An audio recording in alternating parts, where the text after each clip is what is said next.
Pra, mirë dita për qeset e me shokët e me tapimet e me pasiosit e krimeve, të videove dhe qicimeve që në mediave, ju njoftoj, është një vendi maj dashuri imi që ekziston në Gjermani, këthirët Mauda Habro, dhe Mauda Habro e ka një lartësi 125 metra lartësi në bidetar. Çka është karakteristike shqiptarisë edhe këtëve që mund t'ja kujtojmë, Mauda Habro nuk është e krijuar nga natyra.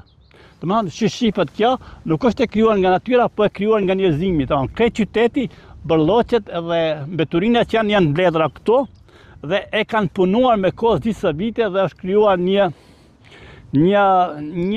pamje e bukur natyrore që nga vizitorët e vinë të sotëm mendojnë që vetë natyra e ka krijuar. Te ka krijuar njerëzimi dhe këto janë vazhdimet dhe që mund t'ja mesazhet e mia mund të janë shembull na në Kosovë mund të krijojmë këse mbledhje e mbeturinave ku i punojmë mbeturinat dhe i mbulojmë dhe krijojmë gjelbrimet të reja. Pra ju përshëndes nga dashuria e paharruar e Mauda Habro, ku kam kaluar kohë të rinisë me vajzën time është rritur këtu, ka qenë e vogël. Ju përshëndes, kaloni bukura, me të mira dhe përshëndes kameramanin prapasken, me të mira.